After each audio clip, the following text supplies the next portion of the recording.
नमस्कार, 20 मिनट में 20 खबरें देख रहे हैं आप और मैं हूं आपके साथ मनीष शर्मा। हम अगले 20 मिनट में आपको देश और दुनिया की 20 ऐसी खबरें बताने वाले हैं जो इस वक्त न केवल सुर्खियों में है बल्कि दिलचस्प और अहम भी है।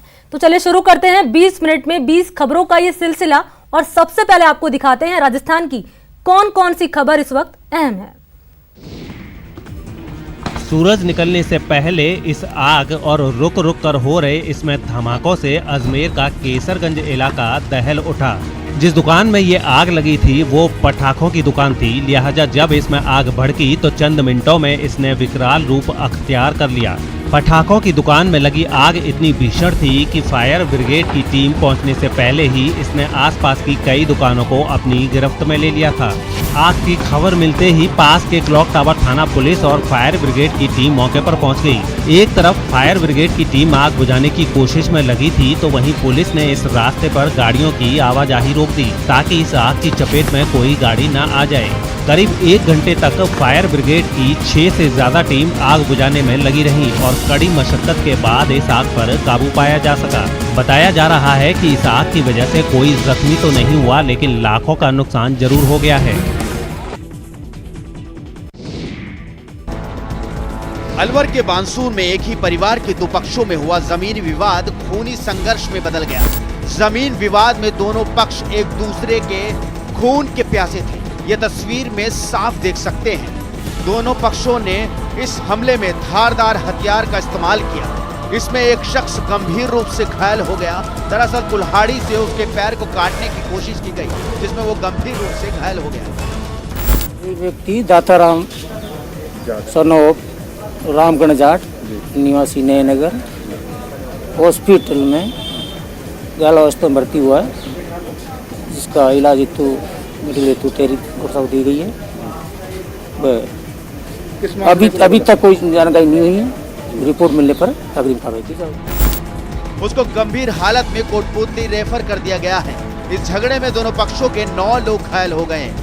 घटना बानसूर के नयाबास गांव की है, जहां ढाड़ी मांडली में दो भाइयों में जमीन विवाद में झगड़ा हो गया और ये विवाद देखते ही देखते उग्र रूप में बदल गया। फिलहाल पुलिस मामले की जांच में जुट गई है। बीजेपी सांसद जसकौर मीणा के बयान पर बवाल जारी है और उनके खिलाफ प्रदर्शन से लेकर उनका पुतला फूंकने का सिलसिला भी। दौसा में प्रदर्शन कर रहे और जसकौर मीणा का पुतला फूंकने वाले ये लोग सांसद किरोड़ी लाल मीणा के समर्थक हैं। टिटोली टोल प्लाजा पर हो रहे इस पुतला दहन से पहले गुरुवार शाम को सोमनाथ सर्किल पर भी इसी तरह जसकौर मीणा का पुतला फूंका गया था। गुस्से में आए ये लोग मीणा समाज को लेकर जसकौर मीणा की आपत्तिजनक टिप्पणी से नाराज हैं। बता दें कि सवाई माधोपुर में जसकौर मीणा ने एक मीणा नेता को लंगूर कहा था और मीणा समाज के लोगों से अपील की थी कि वो अपने लड़कों को गैंगमैन बनाकर चेन्नई ना भेजें। मीणा समाज के नहीं बल्कि सभी समाजों के, पूरे राजस्थान के कद्दावर नेता के खिलाफ इस तरह की अभद्र भाषा जो जसकौर मीणा जी ने बोली है कल, उसका पूरा मीणा समाज का युवा और मीणा समाज के सभी बुजुर्ग उसका कड़ी शब्दों में उसकी निंदा करते हैं और साथ ही जसकौर मीणा जी को चेतावनी देते हैं कि ऐसी असभ्य भाषा अगर प्रयोग में लेती रही तो दौसा लोकसभा में नहीं, शायद मीणा समाज पूरे राजस्थान में इसका घुटना बंद कर देंगे और इसका समाज में बहुत तगड़ा विरोध है।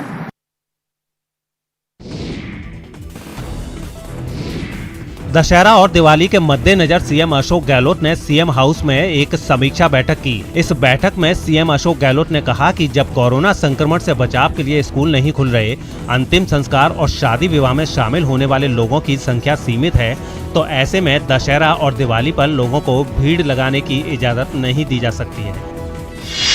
इस बैठक में सीएम अशोक गहलोत ने कहा कि दशहरा और दिवाली पर लोगों को आतिशबाजी से बचना चाहिए। रावण दहन और दशहरा मेले का आयोजन वर्चुअल होना चाहिए, जिससे लोगों को पंडाल में जाने की जरूरत ना पड़े। साथ ही उन्होंने लोगों से ये भी अपील की कि रिकवर्ड मरीज नियमित रूप से डॉक्टरों से परामर्श लें, साथ ही जरूरत पड़ने पर आवश्यक जांच कराएं। सफाई कर्मी भी लोगों को मास्क के लिए जागरूक करें।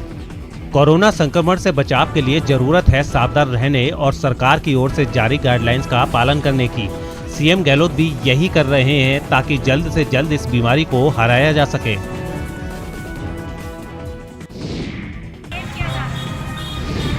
हाथों में तख्तियां लिए कोटा के वार्ड नंबर 11 के ये लोग नगर निगम की लापरवाही और बेरुखी से इस कदर नाराज हैं कि इन्होंने नगर निगम चुनाव के बहिष्कार का ऐलान कर दिया। वोट न देने का फैसला करने वालों में सुमन नगर, खारी बावड़ी, देवनगर, राम सरोवर कॉलोनी, पार्वतीपुरम, विकास नगर, शगुन विलास समेत कई कॉलोनियों के लोग शामिल हैं। इन लोगों का कहना है कि नगर पार के उस पार तो विकास काम खूब हो रहा है, लेकिन इनकी तरफ गंदगी और मूलभूत समस्याओं की भरमार है और इस समस्या के समाधान की कोई कोशिश नहीं की जाती। लिहाजा उन लोगों ने निगम चुनाव में वोट न करने का फैसला किया है। कम से कम आप देखिए खारी बावड़ी से ये पूरा एरिया जो है, कम से कम यहाँ पर बहुत सारी कॉलोनीज और सोसाइटी है और हर सोसाइटी रजिस्टर्ड है और उनके एक अपने अध्यक्ष हैं। पिछले 18 दिन, आज 18 दिन हो गए, नहर के उस तरफ सारी सफाई व्यवस्था इस तरफ क्यों है? नहीं है तो सर क्यों नहीं है? तो जब सफाई व्यवस्था नहीं है तो फिर सर हम किसको वोट दें? हम बाइकाट कर रहे हैं और कम से कम 3000 वोटर्स हैं। दौसा में हाल में हुए पंचायत चुनाव में फर्जी तरीके से सरपंच बनने की खबर सामने आई है। आरोप है कि नियम के मुताबिक 2 से ज्यादा संतान वाले लोग चुनाव नहीं लड़ सकते, लेकिन नांगल राजावतान की महिला सरपंच की 3 संतान है और वो गलत तरीके से सरपंच बन गई। अब प्रशासन की ओर से रिट के लिए आवश्यक कागजात नहीं मिल रहे। सरपंच पद के चुनाव हुए, उन चुनाव में मेरे छोटे भाई की पत्नी उगंदी देवी चुनाव लड़ी थी, वो हम चुनाव हार गए। हमारे सामला कैंडिडेट ओम प्रकाश मीणा चुनाव जीत गए। उनके 3 संतान हैं, तो हमको 3 संतान के जो कागज लिए थे, सूचना के तहत हमने कागज लगाए, डीओ साहब ने हमको आदेश करे। हालांकि जिला प्रशासन के मुताबिक मामला संज्ञान में आने के बाद कार्रवाई शुरू कर दी गई है। चुनाव के नकलों का जो भी है मैटर, उसको हमने संज्ञान में ले लिया है। उसमें एक अधिकृत ऑफिसर, ऑथराइज्ड ऑफिसर हमने नियुक्त कर दिया है।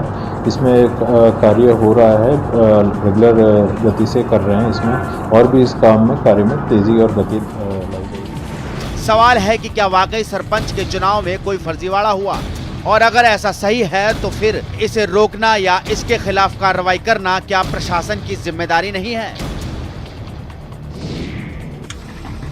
चीन से चल रही तनातनी के बीच स्वदेशी एंटी टैंक गाइडेड मिसाइल नाग का राजस्थान के पोखरण रेंज में आखिरी सफल परीक्षण पूरा किया गया। इसके बाद मिसाइल का बड़े स्तर पर उत्पादन शुरू हो सकेगा। एंटी टैंक गाइडेड मिसाइल नाग के सेना में शामिल होने का रास्ता भी खुल जाएगा। ये 3rd generation anti tank guided missile है जिसे DRDO ने विकसित किया है। इसे मजबूत टैंकों पर हमला करने के लिए इस्तेमाल किया जा सकता है। मिसाइल में आसमान से हमला करने की क्षमता है और मजबूत से मजबूत टैंक को भी तबाह कर सकती है। इसकी रेंज 500 मीटर से लेकर करीब 4 किलोमीटर तक है। आपको बता दें कि भारत डायनेमिक्स लिमिटेड इस मिसाइल का उत्पादन करेगी।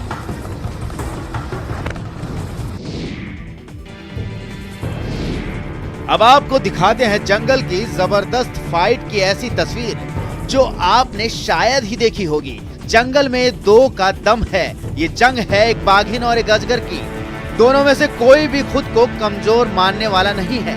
बाघिन अपने सामने आने वाले को नहीं बख्शती, तो अजगर के सामने जो गया वो सीधे उसके पेट में समाता है। लेकिन रणथंभौर नेशनल पार्क की इस तस्वीर में ऐसा कुछ नहीं हुआ। टक्कर बराबरी की रही, जहां बाघिन रिद्धि अपने नोकीले पंजे से अजगर पर भारी पड़ने की कोशिश करती रही, तो अजगर भी अपने को बचाने की कवायद करता नजर आया। हालांकि रिद्धि के पार पार वार से अजगर घायल हो गया और अंत में उसने भागना ही मुनासिब समझा और दंगल से बचकर निकल गया। वहीं बाघिन रिद्धि भी काफी कोशिश के बाद भी अजगर को मारने में नाकामयाब रही। यानी जंगल की ये फाइट लगभग टाई ही मान सकते हैं। सुबह सुबह अब महीने भर पहले की तरह गर्मी भले ही न पड़ रही हो, लेकिन पूरे प्रदेश में सवेरे सवेरे सब्जी खरीद रहे लोगों का पसीना जरूर छूट रहा है। प्याज 80 से 100 रुपए प्रति किलो और आलू की कीमतों में 50 रुपए प्रति किलो वाली आग लगी हुई है।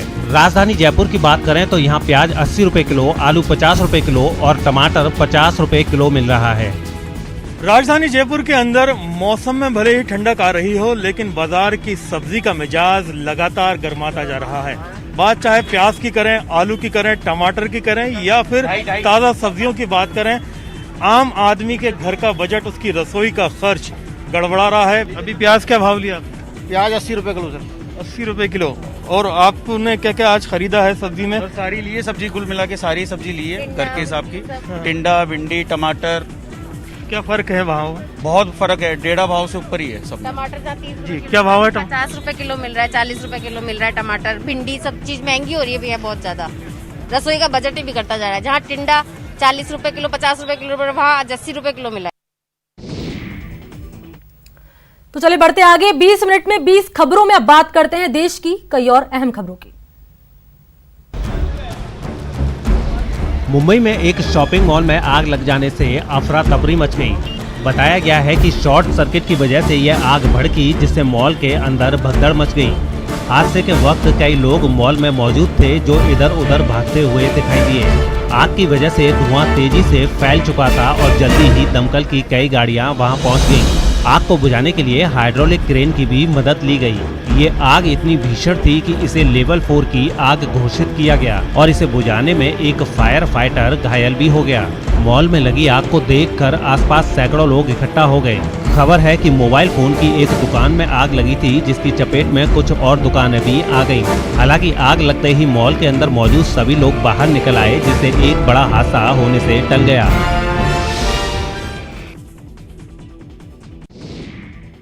बिहार की सीवान सदर सीट पर इस बार दो समधियों के बीच दिलचस्प मुकाबले की वोटरों में खूब चर्चा हो रही है। आरजेडी ने इस सीट से 5 बार के विधायक और बिहार सरकार में कैबिनेट मंत्री रहे अवध बिहारी चौधरी को टिकट दिया है, तो वहीं बीजेपी ने उनके समधी ओम प्रकाश यादव को मैदान में उतारा, जिसकी वजह से सीवान सदर सीट की चुनावी लड़ाई ने सबका ध्यान खींचा।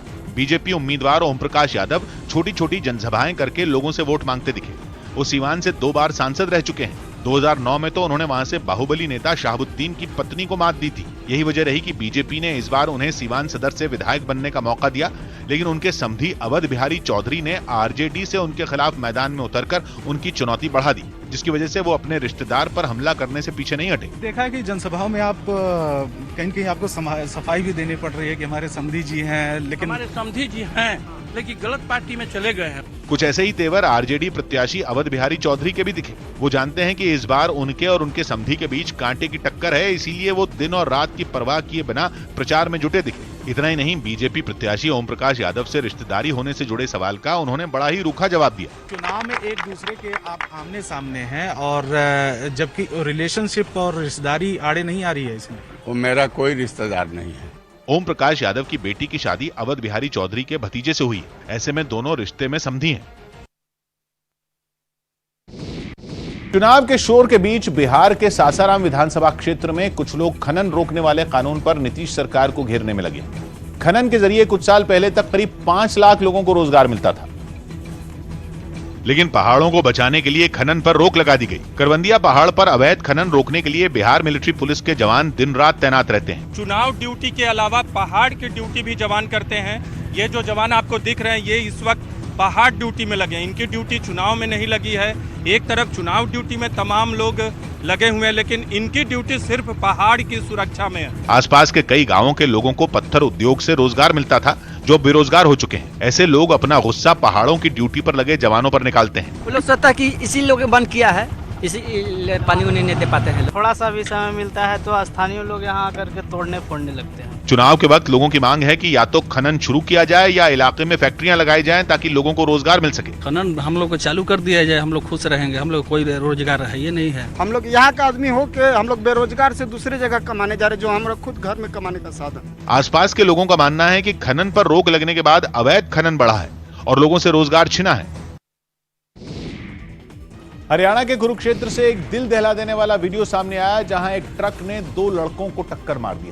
हादसे से ठीक पहले वो ट्रक सड़क के किनारे खड़ा था और उसी बीच दोनों लड़कों ने सड़क को पार करने की कोशिश की, लेकिन जैसे ही वो ट्रक के आगे पहुंचे तो ट्रक चल पड़ा और दोनों लड़के उससे टकरा गए। ट्रक से टक्कर लगते ही एक लड़का तुरंत भागकर किनारे चला गया, लेकिन दूसरा लड़का अपनी साइकिल समेत ट्रक के नीचे चला गया। टक्कर लगते ही ट्रक के ड्राइवर ने तुरंत ब्रेक लगाई और उसका क्लीनर ट्रक से नीचे उतर गया, लेकिन तभी जो लड़का ट्रक के नीचे गिरा था वो तेजी से सरकते हुए वहां से बाहर आ गया। ट्रक से टकराने के बाद वो उसके टायर की चपेट में नहीं आया और खाली जगह पर फंस गया, जिससे उसकी जान बच गई। कोलकाता में दुर्गा पूजा पंडालों में लोगों को कोरोना से बचाने के लिए कई तरह के इंतजाम किए गए। कोरोना के बढ़ते खतरे को देखते हुए कलकत्ता हाई कोर्ट ने भी एक बार में सिर्फ 45 लोगों को ही पंडाल में जाने की इजाजत दी है, जिससे लोगों को कोरोना की चपेट में आने से बचाया जा सके। यही वजह रही कि शहर के अलग अलग इलाकों में बने दुर्गा पंडालों में दर्शन के लिए आने वाले लोगों को इस जानलेवा वायरस से बचाने के लिए तमाम तरह के इंतजाम किए गए। सैनिटाइजेशन गेट से होते हुए सबसे पहले पंडालों में घुसने के साथ ही ये बिना हाथ लगाए हाथों को सैनिटाइज किया जाता है। इन सब के अलावा पंडाल के अंदर थोड़ी थोड़ी दूरी पर हरे रंग की मैट भी रखी दिखाई दी। ऐसा इसलिए किया गया ताकि वहां आने वाले लोग सोशल डिस्टेंसिंग का पालन कर सकें। दिन के वक्त पंडाल में लोगों की भीड़ तो नहीं दिखी, लेकिन आयोजकों ने बताया कि शाम होते ही वहां बड़ी संख्या में लोग दर्शन के लिए पहुंचने लगते हैं। होता है, भीड़ होता है शाम के समय, शाम के सारा रात आदमी आता है। पंडाल के गेट पर एक मशीन भी लगी नजर आई, जिसके सामने खड़े होकर लोग अपने शरीर के तापमान की जांच करते दिखे। दिल्ली के विकासपुरी इलाके में स्कूटर पर चलता फिरता ढाबा चलाने वाले बलबीर सिंह खूब सुर्खियां बटोर रहे हैं। वो गुरुग्राम के एक होटल में गाड़ी चलाते थे, लेकिन कोरोना संकट के दौरान उनकी नौकरी चली गई। लेकिन वो हताश नहीं हुए, बल्कि उन्होंने इस आपदा को अवसर में बदल दिया। कुछ दिनों तक तो वो घर पर बैठे रहे, लेकिन जैसे ही अनलॉक की प्रक्रिया शुरू हुई तो बलबीर ने अपने स्कूटर पर ही एक चलता फिरता ढाबा खोल दिया। विकासपुरी की एक तस्वीर आपको दिखाते हैं, जहां पर आप स्कूटर पर एक ढाबे को देखेंगे, यानी कि स्कूटर पर ही पूरे का पूरा ढाबा तैयार कर दिया है। बलबीर ने इस चलते फिरते ढाबे की शुरुआत 20 लोगों के लिए खाना बनाने से की थी। थोड़े ही दिनों में ग्राहक बढ़ने लगे और अब आलम यह है कि उनका पूरा खाना थोड़ी ही देर में खत्म हो जाता है। खाने की कीमत भी बलबीर ने 20 रुपए से 50 रुपए तक रखी है, ताकि कम पैसे वाले भी पेट भर सकें। खुद ही बनाता हूँ, खुद ही बेचता हूँ, और ना किसी को किराया देना ना कुछ है, और 2-3 घंटे के लिए आते हैं। सोशल मीडिया पर भी स्कूटर पर इस चलते फिरते ढाबे की चर्चा है। इसी वजह से सड़क किनारे लगने वाले इस ढाबे पर दूसरे इलाकों से भी लोग खाना खाने पहुँचते हैं। खाना का टेस्ट भी बहुत अच्छा है, तो ऐसा सुन के मैंने आया है यहाँ पे। वो तो जब भी इधर से गुजरता मैं इनका खाना खा के जाता हूँ। आपदा की इस घड़ी में बलबीर ने न सिर्फ खुद को आत्मनिर्भर बनाया, बल्कि अपने एक बेरोजगार दोस्त को भी इस छोटे से ढाबे पर काम दे दिया। तो बढ़ते आगे 20 मिनट में 20 खबरों में बात करते हैं कुछ अंतर्राष्ट्रीय खबरों की। कोरोना के बीच वियतनाम में आई बाढ़ वहां जमकर तबाही मचा रही है। इस बाढ़ में अब तक 100 से ज्यादा लोगों की मौत हो चुकी है, जबकि कई लोग लापता हैं। मध्य वियतनाम में आई इस बाढ़ को वहां बीते कई साल में आई सबसे खतरनाक बाढ़ बताया गया, क्योंकि मध्य वियतनाम का एक बड़ा हिस्सा बुरी तरह इस बाढ़ की चपेट में आ चुका है। वहां से बाढ़ की जो डरा देने वाली तस्वीरें सामने आई, उनमें हर तरफ सिर्फ और सिर्फ पानी ही नजर आया। रिहायशी इलाके टापुओं में तब्दील हो गए। कई फीट पानी भरने से लोगों के मकान पानी में ही समा गए। कईयों की तो सिर्फ छतें ही नजर आईं। अस्पतालों तक में पानी भर गया। इस बाढ़ में हजारों लोग बेघर हो गए। जो बाढ़ में फंसे रह गए वो भी खाने पीने और रहने की दिक्कतों से जूझते दिखाई दिए। बाढ़ में हजारों एकड़ फसल बर्बाद हो गई। सड़कें नदियों में बदल गई। लोग नावों के जरिए आते जाते दिखाई दिए। बारिश और बाढ़ के साथ वहां जमीन खिसकने से भी भारी तबाही हुई। रास्ते बंद होने से कई इलाकों का संपर्क पूरी तरह कट गया। पश्चिम अफ्रीका के देश गिनी में राष्ट्रपति चुनाव के नतीजों के खिलाफ हुए हिंसक प्रदर्शन में 9 लोगों की मौत हुई। वहां शुरुआती नतीजों में राष्ट्रपति अल्फा कांडे को फिर बहुमत मिलने का ऐलान किया गया, लेकिन विपक्ष ने इसे नकार दिया, जिसके बाद राजधानी कोनाक्री में हिंसक प्रदर्शन शुरू हो गए। प्रदर्शनकारियों ने वहां जमकर आगजनी की और जगह जगह सड़कें बंद कर दी। बवाल बढ़ता देख पुलिस ने भी मोर्चा संभाला और आंसू गैस के गोले दागकर भीड़ को खदेड़ने की कोशिश शुरू की। हालांकि हंगामा कर रहे लोग पीछे नहीं हटे और उन्होंने पुलिस पर पथराव शुरू कर दिया। कई जगहों पर तो पुलिस को भी पीछे हटना पड़ा। हालांकि बाद में वहां भारी तादाद में पुलिस फोर्स तैनात की गई, जिन्होंने उपद्रवियों को खदेड़ दिया। इससे पहले वहां के विपक्षी उम्मीदवार ने अपने समर्थकों से चुनावी नतीजों को न मानने की अपील की थी। उनकी इस अपील के बाद वहां हिंसक प्रदर्शन शुरू हो गए। अमेरिका के मिनेसोटा और विस्कॉन्सिन में इस साल की पहली बर्फबारी शुरू हो गई। अचानक हुई बर्फबारी के साथ तेज हवाओं ने वहां के लोगों की मुश्किलें बढ़ा दी, क्योंकि मौसम की पहली बर्फबारी ही इतनी तेज हुई कि वहां का पारा कई डिग्री तक लुढ़क गया, जिस वजह से ठंड भी काफी बढ़ गई। बर्फबारी की वजह से विस्कॉन्सिन के कई इलाके बर्फ की सफेद चादर से ढक गए। हालात ऐसे हो गए कि सड़कों पर दिन में दिखना तक मुश्किल हो गया। भारी बर्फबारी और तेज हवाओं के बीच लोग अपनी गाड़ियों की लाइटें जलाकर किसी तरह अपनी मंजिल की ओर जाते नजर आए। वहाँ इतनी बर्फबारी हुई कि रास्तों पर और उनके किनारे कई इंच बर्फ जम गई। ऐसी तस्वीर मिनेसोटा में भी नजर आई। वहाँ पर भी इतनी बर्फ गिरी कि इलाके से रंग तो जैसे गायब ही हो गए। हर चीज सफेद दिखाई देने लगी। बर्फबारी की वजह से सड़कों पर इतनी फिसलन हो गई कि गाड़ियां रेंगती हुई दिखाई दी। कुछ गाड़ियां तो हाईवे पर हादसे का शिकार भी हो गई। मौसम के इस मिजाज से लोग हैरान नजर आए। Never seen nothing like this. 4 or 5 cars just all at once go piling up. I ain't never seen stuff like this. America के मौसम विभाग की तरफ से आने वाले दिनों में हालात अभी के मुकाबले और बिगड़ने की आशंका जताई गई। जापान की राजधानी टोक्यो में एक अम्यूजमेंट पार्क ने कोरोना काल में लोगों को लुभाने और कमाई करने के लिए बिल्कुल हट के तरीका अपनाया। वैसे तो लोग अम्यूजमेंट पार्क में घूमने फिरने जाते हैं, लेकिन मंदी के इस दौर में अम्यूजमेंट पार्क ने घरों से काम करने वाले लोगों के लिए अपने दरवाजे खोल दिए, यानी लोग वहां बैठकर दफ्तर का काम कर सकते हैं। ऐसे में amusement park work from home करने वाले लोगों का नया ठिकाना बन गया और जहां झूलों पर मस्ती होती थी वहां लोग लैपटॉप खोले दिखे। सामने आई तस्वीरों में एक आदमी तो फेरिस व्हील पर बैठकर काम करता नजर आया। झूले पर मुफ्त वाईफाई का इस्तेमाल कर वो दूसरे कर्मचारियों के साथ कॉन्फ्रेंस कॉल करता दिखा। वहीं कुछ लोगों ने दफ्तर का काम निपटाने के लिए स्विमिंग पूल का किनारा पकड़ लिया। वो लेटे लेटे आराम से काम करते दिखे। इससे हुआ ये कि खाली पड़े अम्यूजमेंट पार्क को ग्राहक नसीब हो गए और घर से काम करने वालों का मूड भी ताजा हो गया।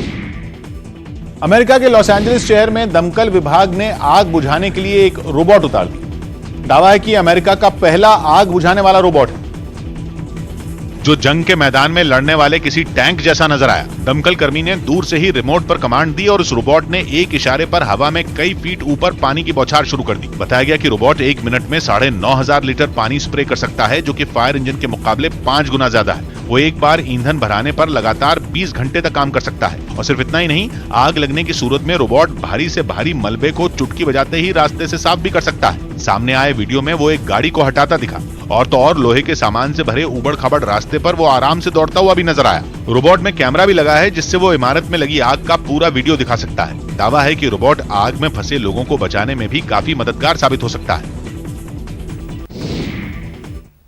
तो चलिए इसी के साथ इस बुलेटिन में इतना ही। नमस्कार।